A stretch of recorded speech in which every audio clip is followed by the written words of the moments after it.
मेरे प्रिय देशवासियों, नमस्कार।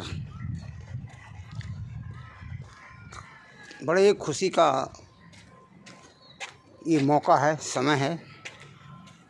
कल जब प्रधानमंत्री जी ने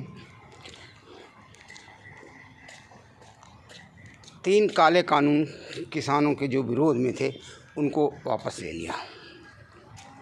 मैं और किसानों ने जो ताकत दिखाई, जो एकता दिखाई, शांतिपूर्ण ढंग से जो उन्होंने आंदोलन चलाया, वो काबिल तारीफ़ है। पूरे विश्व के लिए ये एक मिसाल बना।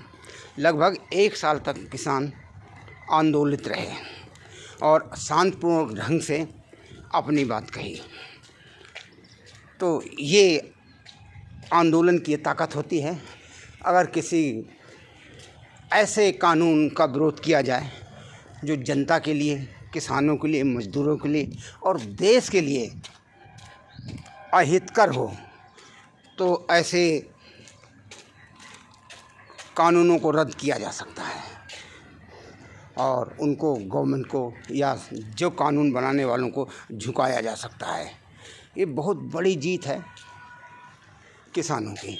किसानों ने ये समझा दिया या दिखा दिया, विश्व को दिखा दिया, जिसका नेतृत्व राकेश टिकैत जी कर रहे थे, और वो एक हीरो बन कर के उभरे। और उन्होंने जिस एकता से, जिस भाईचारे से, हिंदू मुस्लिम एकता से, मजदूरों की एकता से, किसानों की एकता से, महिला पावर की एकता से जिस तरह इस आंदोलन को चलाया, वास्तव में वो बहुत ही काबिल तारीफ़ है। इस आंदोलन में बड़े बड़े विद्वान, इंटेलेक्चुअल्स, कलाकार, राइटर सब जुड़े हैं और उन कलाकारों ने भी अपनी कला के माध्यम से इस आंदोलन को सपोर्ट किया। ये आंदोलन केवल देश में ही चर्चित नहीं रहा, बल्कि विदेशों में भी चर्चित रहा। और इन कृषि कानूनों के खिलाफ अमेरिका, इंग्लैंड और न जाने कितने, ऑस्ट्रेलिया, कनाडा में प्रदर्शन हुए कि इन काले कानूनों को वापस लिया जाए। तब भी हमारी वर्तमान सरकार ने कुछ नहीं सोचा, विश्व के जनमत को भी ठुकरा दिया था। लेकिन राजनीतिक सत्ता पाने के लिए इन कानूनों को वापस लेना पड़ा, क्योंकि पश्चिम बंगाल में किसानों ने केंद्रीय सरकार के विरोध में प्रदर्शन किया और विशेष पार्टी के जो चुनाव लड़ रही थी उसके विरोध में प्रदर्शन किया। नतीजा ये हुआ कि पश्चिम बंगाल में ममता बनर्जी सत्ता में बहुमत से आ गई। हिमाचल प्रदेश में सारी सीटें कांग्रेस ने जीत ली, राजस्थान में सारी सीटें कांग्रेस ने जीत ली, और भी अन्य जगहें कांग्रेस ने, चाहे महाराष्ट्र हो, अन्य जगह अपना परचम लहराया, मध्य प्रदेश हो। तो ये कामयाबी, कांग्रेस की कामयाबी को देख करके और क्षेत्रीय दलों की कामयाबी को देख करके भारतीय जनता पार्टी जो केंद्र में सत्तासीन है, डर गई। क्योंकि 5 राज्यों के चुनाव होने वाले हैं, विशेषकर उत्तर प्रदेश, और पंजाब और अन्य प्रांत हैं। चुनाव शीघ्र हो, उत्तराखंड। तो ये ऐसे प्रदेश हैं जो केंद्रीय सत्ता को प्रभावित करते हैं। यहाँ के एमपी बहुत ज़्यादा हैं। इन 3 राज्यों के एमपी ही देश में उस पार्टी की सत्ता को निर्धारित करते हैं। इसलिए माननीय प्रधानमंत्री जी को अपना एक क्रूर फैसला, क्रूर कानूनों को वापस लेना पड़ा। इस आंदोलन से कई बातें उभर करके आई। इसमें तो एक हिंदू मुस्लिम एकता को उच्च स्थान मिला। मुजफ्फरनगर में किसानों को बहुत बड़ा सम्मेलन हुआ जिसमें कई लाख, कम से कम 10-12 लाख किसान एकत्रित हुए। केवल एक पार्ट के उत्तर प्रदेश के ही, पंजाब के ही नहीं, हिमाचल प्रदेश के ही नहीं, उत्तर प्रदेश के ही नहीं, पंजाब के ही नहीं, लेकिन पूरे दक्षिण भारत से भी किसान वहाँ आए, पूरे देश भर के किसान आए और वहाँ अल्लाह अकबर और जय जय शिव शंकर के नारे लगे। इससे ये हिंदू मुस्लिम एकता का संदेश पूरे विश्व में गया कि भारत में कुछ लोग हैं, बहुत सारे लोग हैं जो हिंदू मुस्लिम एकता को सर्वोपरि समझते हैं, हिंदू मुस्लिम भाई भाई हैं। इस आंदोलन ने एक ये भी संदेश दिया।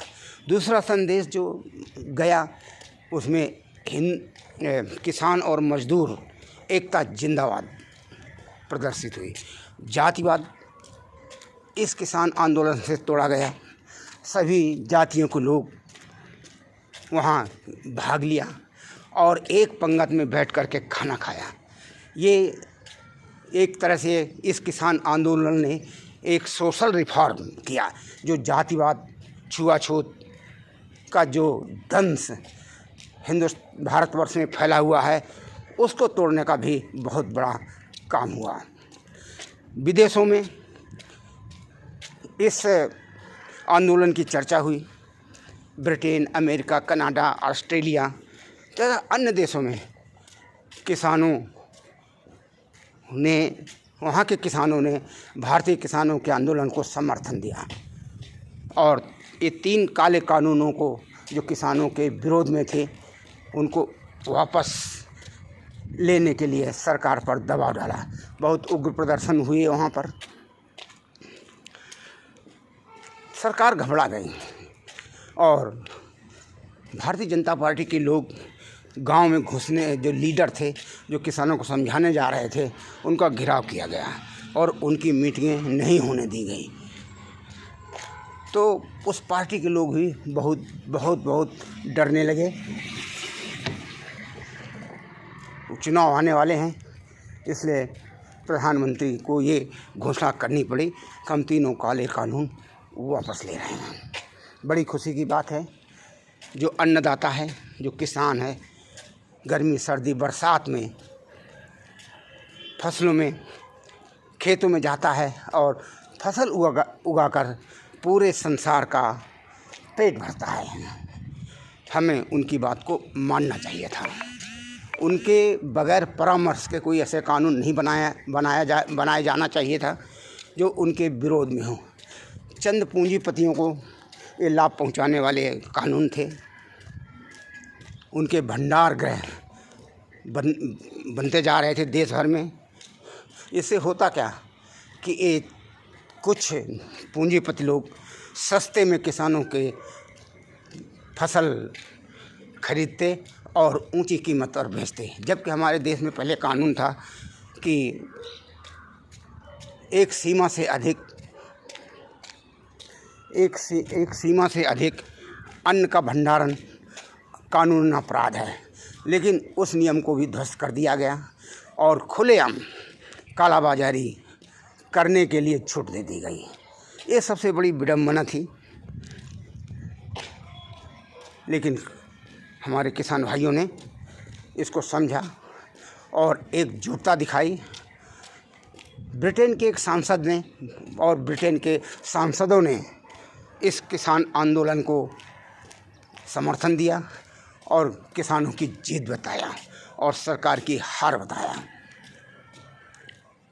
बहुत विदेशों में तो इस आंदोलन की खूब चर्चा रही। लेकिन अगर कोई आंदोलन शांतिपूर्ण ढंग से बिना हिंसा के किया जाता है, यदि वो आंदोलन महात्मा गांधी और डॉक्टर अंबेडकर के सिद्धांतों पर खरा उतरता है, तो वो विजयी होता है। इस आंदोलन ने एक और काम किया। हमारे जननायक डॉक्टर भीमराव अंबेडकर की फ़ोटो भी उस आंदोलन में हर जगह लगाई गई और संविधान बचाने की दुहाई दी गई। वास्तव में इस आंदोलन से हमारे डॉक्टर अंबेडकर घर घर पहुँचे, किसानों, मज़दूरों, स्त्रियों, सब जगह पहुँचे। इस आंदोलन की एक और विशेषता रही कि औरतों ने इस आंदोलन में बढ़ चढ़ कर के भाग लिया। देश भर की औरतों ने धरना प्रदर्शन में भाग लिया और दिखा दिया कि नारी शक्ति बहुत बड़ी शक्ति होती है। इस नारी शक्ति को नज़रअंदाज नहीं किया जा सकता है। नारी शक्ति एक बहुत बड़ी शक्ति होती है। चाहे झलकारी बाई हो, लक्ष्मीबाई हो, सभी ने गलत नीतियों के खिलाफ टक्कर ली थी। तो ये खुशी है कि अब ये मिनिमम सपोर्ट प्राइस का अभी मसला हल होना है और मुझे उम्मीद है कि किसान अपनी शक्ति के बल पर इसको भी मनवा लेंगे, इस मांग को भी मनवा लेंगे। चलिए, आप सबको नमस्कार। जय भारत, जय भीम। जय भारत, जय भीम। जय भारत, जय भीम।